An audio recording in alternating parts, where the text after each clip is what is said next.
There we go.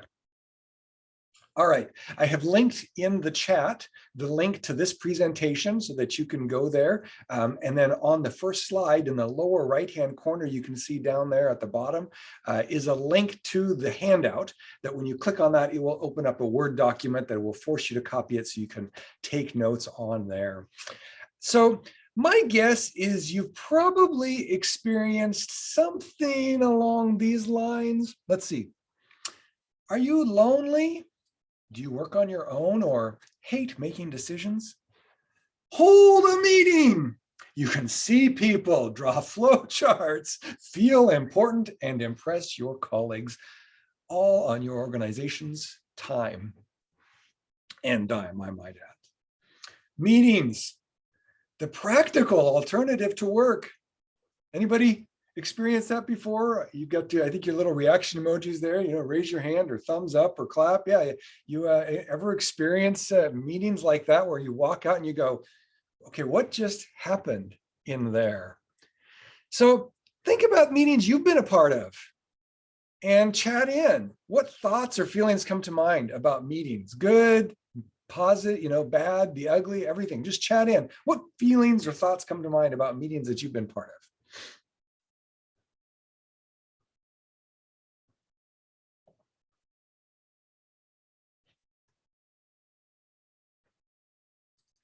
Trying to determine the purpose. Yes. Why are we here? Does anybody know why we're here?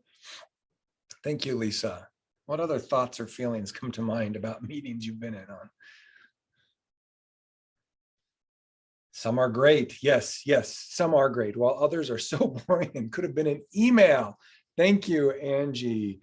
Yes, yes, yes. Keep on chatting those in, meetings that you've been in on. So some of us, as Angie, you mentioned, some of these meetings are like this arrows, right? We're all going in the same direction. We know why we're there. We are just excited to be here and we get a lot done.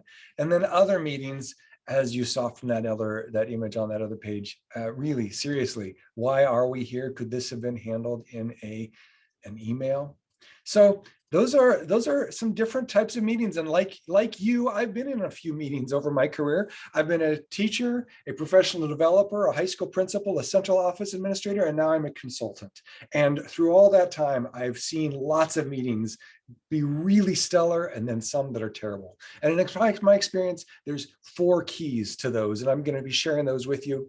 I also just wanted to highlight that I have written a couple of books and they are there on the page and for you, and I'm going to be drawing from that work here. So let's start by just thinking about, we've talked, shared what your feelings and thoughts are about meetings. Now, what are some unproductive behaviors that you've experienced in meeting? And let's just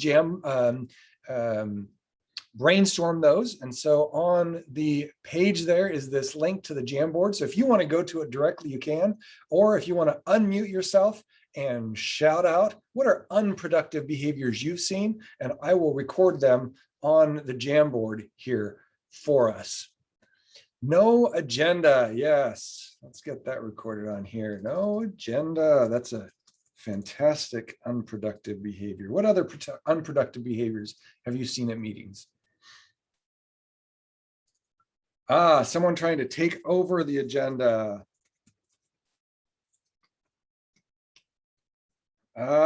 Eating during a meeting. Oh, one of my pet peeves, reading the bullets of a slide presentation. You haven't seen me do that yet, have you? I hope you won't see me doing that. Oh boy, side conversations. Yes. Side convos, playing with their phones, no, not sticking to the time. Oh boy, goodness. I think this question might have hit a nerve. We're coming up with a few here, aren't we? Playing with their phones, not participating when asked. All right. Well, here's a few things here. So we're going to take a look at these 4 keys for effective meetings. And we'll come back to this Jamboard at the end and see if, as a result of these, if we think that these 4 keys would be helpful for you in having effective meetings. So let me get back to the presentation here. There we go. We brainstormed a few. We'll come back to those in a little bit. Let's talk about productive behaviors and things that we want to see in place to make sure that we're effective.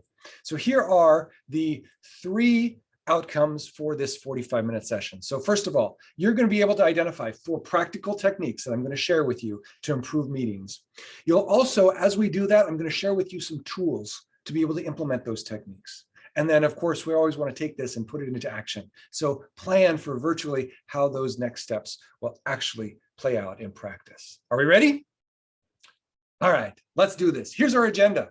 So we have the challenge before us of these effective meetings that I've just laid out, and we don't have very effective meetings and more than enough meetings. I'm going to share with you these 4 tips, which are inclusion, outcomes, agenda, and working agreements.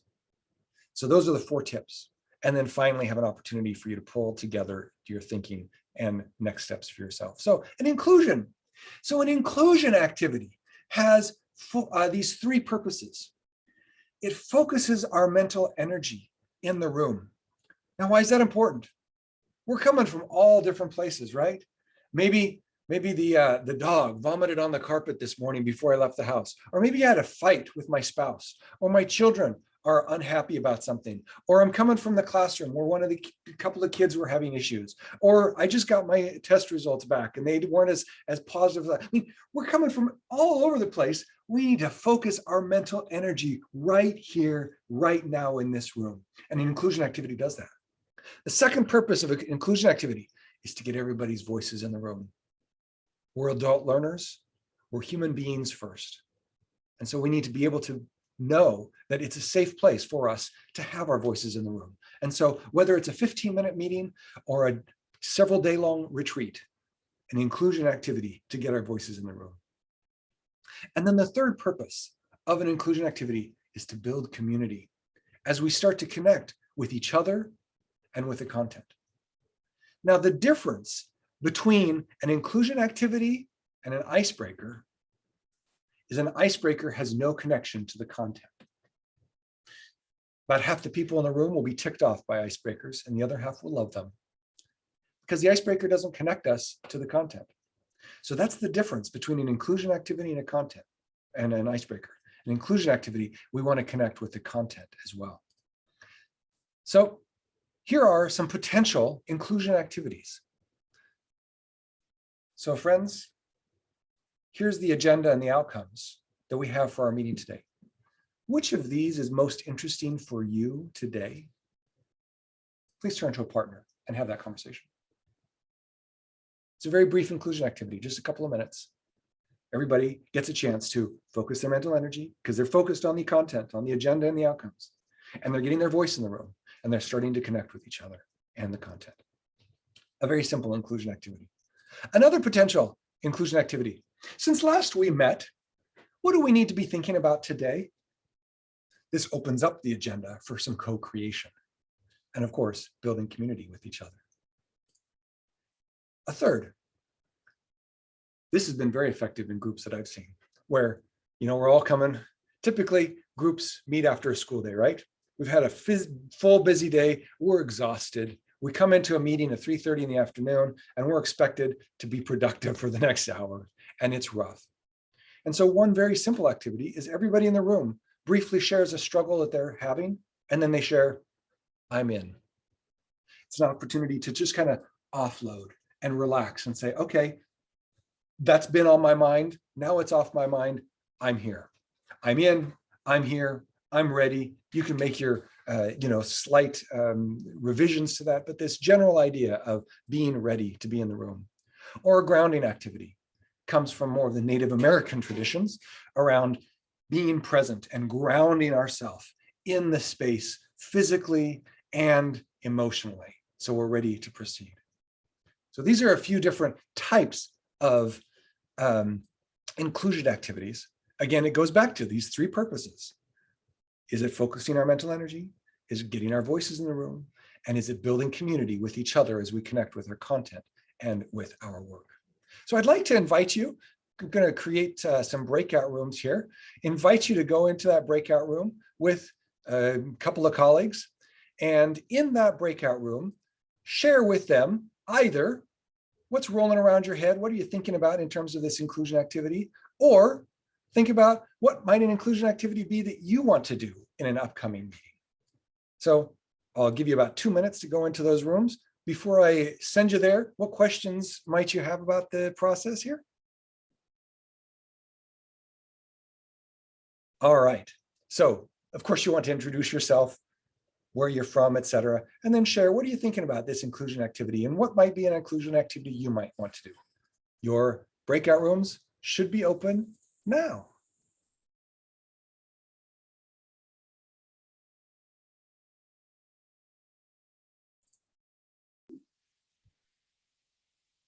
All right, welcome back. Who would like to share anything rolling around your head regarding inclusion activities, or maybe one that you thought of that you would like to do for an upcoming meeting that you have?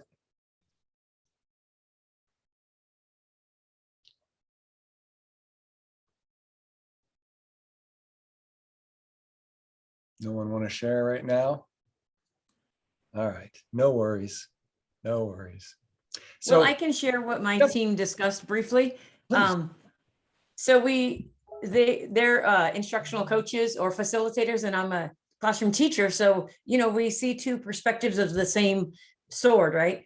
Mhm. I'm thinking I got to set up my room. My kids are coming in 3 days. Why am I building marshmallow towers? They're seeing it as, oh, this is so fun. Everyone's just going to love this, like you said earlier. Yep. But really, they want to focus on connecting it to something relevant that they have to do anyways. Yep. So. Excellent. And actually, that's a really good segue into the next two tips. So the first one is an inclusion activity to focus our mental energy, get our voices in the room, and connect with each other. Now, tips number 2 and 3 are really along what you're talking about there, Stormy, is this idea of what our outcomes and our agendas.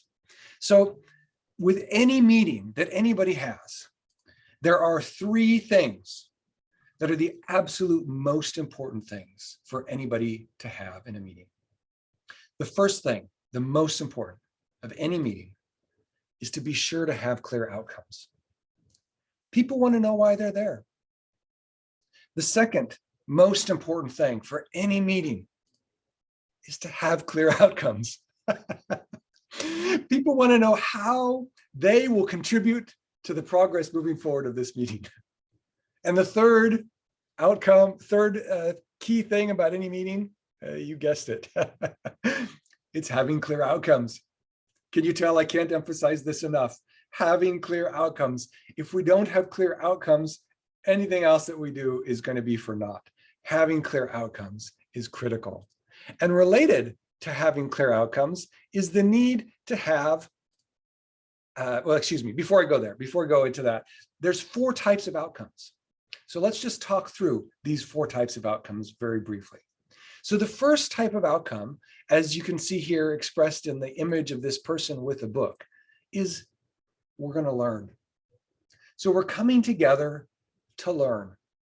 Maybe we're learning about what quality curriculum standards look like. Maybe we're learning about quality assessment practices. Maybe we're learning about certain instructional approaches. We're coming together to learn. It's a fantastic outcome. The second key outcome, possible outcome, is around understanding. Sometimes we come together, and I would contend the majority of the time should be spent on understanding. We're trying to understand the impact of a certain policy or practice on staff or on students. We're seeking to understand each other. We're trying to understand our mission and our vision. Understand the impact of that mission and vision. We're coming together to understand. So learning, understanding. A third type of outcome is to make a decision. In my experience, we jump to making decisions way too quickly before we have really understood the issue. Once we've understood an issue well, then we can make a decision. So we're going to decide on which assessment tools are we going to use. We're going to decide on which data is going to inform our practice during this next unit. We're going to decide on fill in the blank. And then the final type of outcome is one to inform. And we're going to tell you about the new bus procedures that the Board of Education has adopted. Or who knows what, we're going to inform you about something. Now, in my opinion, meetings should rarely be used to inform. As I think Angie said in her early on in the little thing, something that could be put in an email. To inform people can be put in an email. Now, if we need to understand the impact of that policy, that's a legitimate outcome. But to inform, put it in email, put it in a memo, some other way to make sure that we're informed. So those are the 4 types of outcomes. There's probably others as well, but in my mind, I kind of, organize them in these 4. And when people have shared with me, well, what about this? Then I would, my experience, they still fall into one of these types of outcomes. Now, the second part of having clear outcomes is making sure that we have agendas that are clear. And so here are some tips to go along with having quality agendas. So first of all, make sure that the agenda is aligned to your outcomes. How many times do I see that we're coming in to make a decision about something, but we spend all of our time just being informed, or vice versa. We come in to be informed about something and then we're expected to make a decision. Make sure that we're clear that the agenda and the outcomes are aligned. A second tip is to get that agenda visible. Put it on the wall. Once the agenda goes away, the agenda goes away. So use chart paper and put it on the wall. Or if you've got on a Google Doc or a Word document, project it, but make sure that it stays up there. The agenda needs to be visible to everybody. We are visual as well as auditory and kinesthetic learners. And so we need to be able to refer back to the agenda. It also helps with dealing with conflict, should conflict arrive. We have a third point that we can refer to as our agenda. A third tip is to distinguish what we're doing, why we're doing it, and how we're going to do it. As adults, even kids, we want to know why we're doing something. Typically, we just say, here's what we're doing, and then here's how we're doing it. Why are we doing it? So I've shared with you a screenshot of an agenda that I've seen used really well in organizations, where they also have a who column. Who is leading this part of the agenda? But there's a who, a what we're doing, and you can see on this sample agenda, there's an inclusion with the outcomes and agenda there. Why we're doing it, so we can bring our best selves into this space and ground ourselves in our learning and in relationship with each other. And then the how, here's the step-by-step procedure. So everybody can see on the agenda, here's how we're going about what we're going to do. And then of course, wonderful with these digital technology tools, you can link different resources and documents and materials. So this district also had a material section, but some tips for how you might set up an agenda that could be very productive for folks. A third tip is the allocation of times. This is something that needs to be thoughtfully considered by the team. In my experience, if we put times up with each agenda item, people are paying attention to the time instead of the agenda. And we need to know that it can be flexible. There will be people in the room that if we say at 9:10, we will be at agenda item 2, guarantee that at 9:11, if we're not there, they're not thinking about agenda item 1. They're not thinking about agenda item 1. They're thinking about what's going to get kicked on this agenda that I need to know about, or I need to engage in, we're not going to get to because it's taking too long. So make sure that you think about, do we want time allocations? My preference is don't put them on there. What you do need to have is an opportunity at the end of every meeting for some closure, 3 to 5 minutes. What are your next steps? Based on what we talked about today, where are we going to move from here? What needs to be on our agenda next time? And of course, really important for any group to get better is the taking time to reflect on how are we doing as a team? How can we get better as we move forward? All right, so here's shared with you some outcomes. So what types of outcomes are most prevalent that you see in your settings? How might you help people in meetings that you're in become clear about the attended outcomes that you have set up? And based on what you've learned, what will you do differently? And it seems like the small groups, one of the small groups worked well, but the other one, not everybody was able to get in or something. So let's just unmute yourself here and share with us which outcomes, any one of these three questions you want to talk about or anything else in terms of outcomes and agendas. Please unmute yourself and share your thoughts.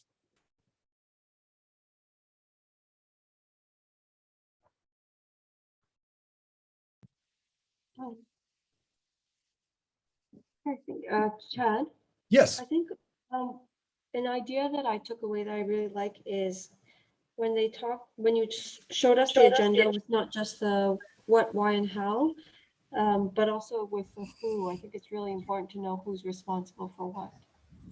Yeah. Yeah. Thank you. At the end of meetings, I will frequently say, okay, so who will do what by when? Kind of gives a nice closure of, okay, what are our next steps? Who will do what by when? What other thoughts or insights are you having right now regarding outcomes in the agenda?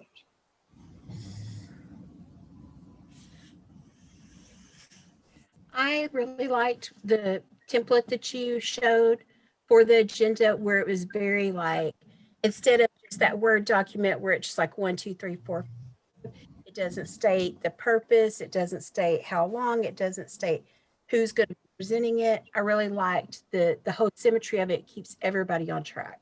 Yeah. Yeah. Thank you. It's much more than just an outline, but it's really a more detailed roadmap of where are we going and why are we going there. Yeah. Thank you. Exactly. Thank you. Absolutely. Anyone else want to share?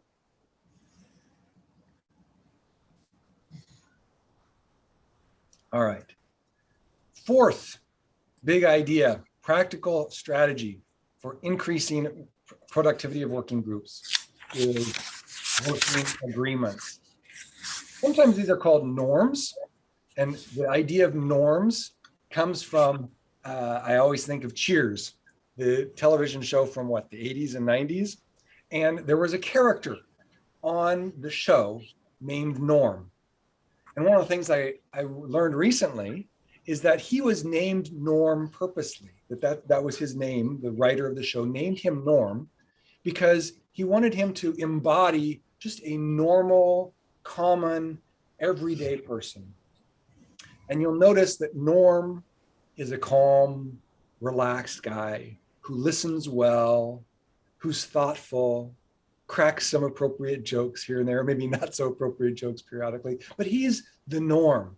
And that's what we want in our organizations, is we want our norm to be that way, where our meetings are effective. Now, some people call them working agreements. Doesn't matter what you call them. The important thing is that you have them. So things like, when are we going to start and when are we going to stop? And let's hold to that.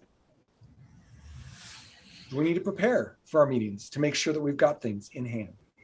Making sure that side conversations are kept to a minimum, as was mentioned earlier too, in those unproductive behaviors. Making sure that our focus stays on the task, because it's so easy to get sidetracked. Lisa and I had a brief conversation about the importance of food. Is there going to be food at our meetings? Are we going to eat during the meeting or after the meeting or before the meeting? And finally, of course, around electronic devices. Now, these are just some of the things that could be part of a working agreement. Now, giving people working agreements is not as effective as the group creating their own working agreements. So let me share with you a process that may be helpful, that I found very quickly, within probably less than 10 minutes. A group can come to some working agreements that will be effective over the long term. So here are a process. So I like to hand out to folks little 3x5 note cards, blank on both sides. Doesn't matter if it's lined or not, but just blank 3x5 note cards. Everybody in the room has them. On one side of the note card, invite folks to write down what are pet peeves that they have at meetings. Kind of like the things you identified at the beginning of unproductive behaviors, they're going to write that down. People eating during the meeting, not staying on track, getting out their electronic devices. Have each person write down their own pet peeves. Here they are. Let's write them down on one side of the card. Then invite them to flip that card over, and on the other side, now write what you would do to fix that pet peeve. What would be a norm or a working agreement that if we all held it, would make sure that that pet peeve isn't an issue for you? You've got even 100 people in the room. Now, in pairs, share and compile. Share and compile. Square up those pairs as many times as you need to until you get to a point where we've got a reasonable number, 4 to 6, maybe 8 working agreements to help us address our pet peeves. Now, having these pet peeves identified and working agreements figured out doesn't cut it. That's the start. Now, oh, sorry, forgot to mention, yeah, you bring it out to the large group. Now you got to have some kind of enforcement. How are we going to hold ourselves accountable to these? So there needs to be a regular practice in place for holding ourselves to accountable. Again, the importance of the team. Some teams might just regularly reflect at the end of every month. How are we doing on our norms? Other teams, I saw one team, actually, this was really cool. They said, you know what? Let's go get some of those Nerf little Nerf guns from like Walmart. And the next meeting, they had these little Nerf guns out on the table. And anybody who attempted to or started to avoid, break a working agreement, somebody would take it and shoot it at them. Now, of course, that first meeting, there was a lot of extra, playing around. But after that, I tell you, that group functioned amazingly. All someone would have to do was start to reach for one of those, and everybody would like snap into line, But some way of holding ourselves accountable. Maybe there's the group identifies someone who's like the norm police or whatever. Or I've seen groups take little popsicle sticks and they put a picture of Norm from Cheers on it, and they're all around the room. And anytime somebody starts to veer off, somebody just picks it up and holds it up. Oh yeah, okay, nice little reminder. So some way to gently and kindly remind ourselves of our working agreements and hold ourselves accountable is really important. Otherwise, it's not gonna work. So thinking about groups that you've been part of and working agreements that you've had or have not had, let's just take a few minutes here and again, unmute yourself. Well, working groups would be helpful in groups that you are a part of.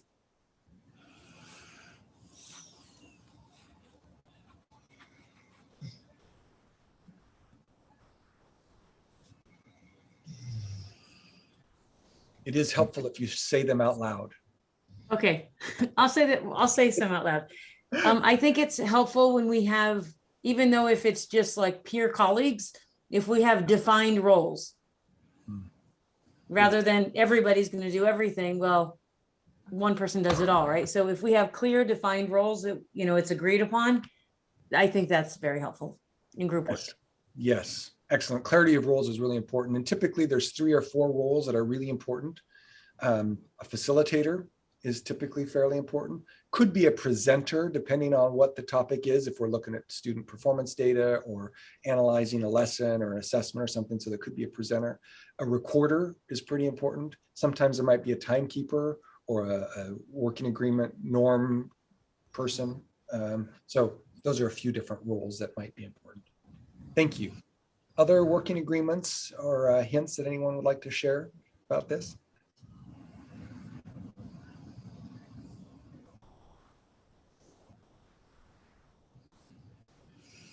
Does everybody have working agreements already in groups that they're part of? Maybe, maybe not. All right. So, talked about these 4 things: inclusion, outcomes, agendas, and working agreements. Let's just take a minute and kind of pull our thinking together. At the beginning, I said that I would share with you these 4 practical techniques and you'd be able to identify them. And then some specific tools to help implement those, as well as plan for next steps. So let's take a minute. Let's go back to the Jamboard here. Pull up that Jamboard. Come on now. Here we go. Let's look at that. So here we go. I'm assuming you can all see that.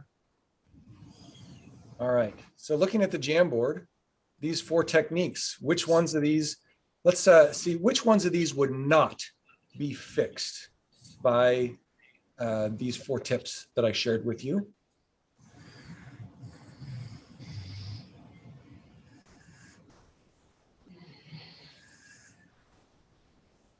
Just looking at them, pretty much all of them would be.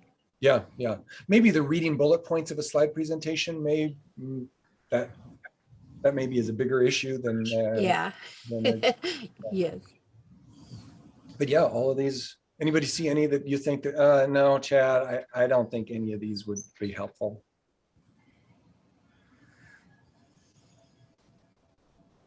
Yeah. Or hopefully fairly simple tips to help you make your meetings more productive. So let's just take a minute, and I'm going to mute myself and silently just give you 30 to 60 seconds to jot down thoughts for yourself. What next steps do you see for yourself moving forward? I'm going to mute myself, let you jot down your next steps.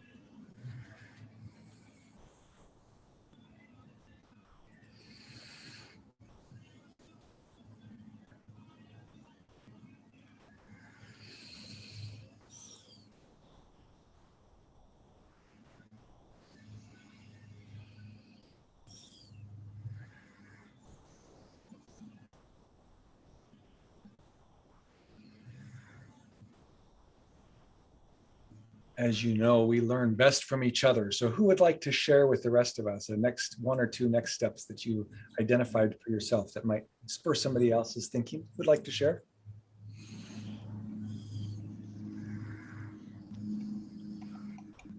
Can I have a Don't say? mind. Yeah. So can I say something? Please. So, you know, I liked the whole session very much, and it is very applicable for in my case, as I'm practicing teacher training online. And I see that I have to be more serious about creating the outline of the session from the beginning through agenda up to the end. That's why I will try to apply all the advice you gave during the session today. Thank you very much. Excellent. Thank you so much for sharing. There was someone else who was wanting to share their next steps. Yeah, this is Angie. I just wanted to say, like, Kimberly is actually my coworker. We're art facilitators in Fort Worth, Okay. and there's a group of about 12 of us. And I really think, because we do our monthly PLCs, and I do think that a lot of these ideas are really going to help us as a group if we take this to them and be like, you know, let's stay on agenda, because it is so easy to chase that rabbit to a hole and it be something you didn't want to do in the first place. So I really appreciate all the ideas you've given us. Excellent. So glad to hear that. Thank you. I was a music teacher, so kind of, you know, fine arts realm together. So I did want to, again, thank you for taking the time to be here. I did include a slide on here with a little bit of information about me and my work. I am a consultant working with schools and districts around the country and world. And so there's just some resources here in terms of kind of a one sheet about who I am, and really mostly about the book, Let's Put the C in PLC. Then there's also, in that book, I talk about 10 elements of what it takes to create a collaborative environment. And so there's an overview of that, as well as just a listing of those 10 elements. One of the things I've started to do with districts is doing a collaborative leadership academy, taking these 10 principles and putting them into practice. And what does that look like? As well as doing a lot of coaching with schools and district leaders.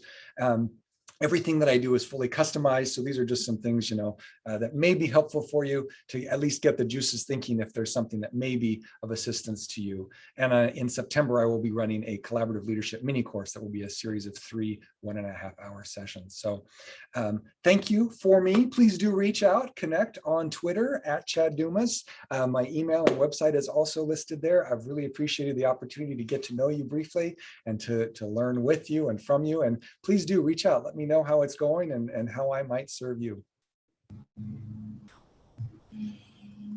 Thank you so much. Absolutely. My pleasure.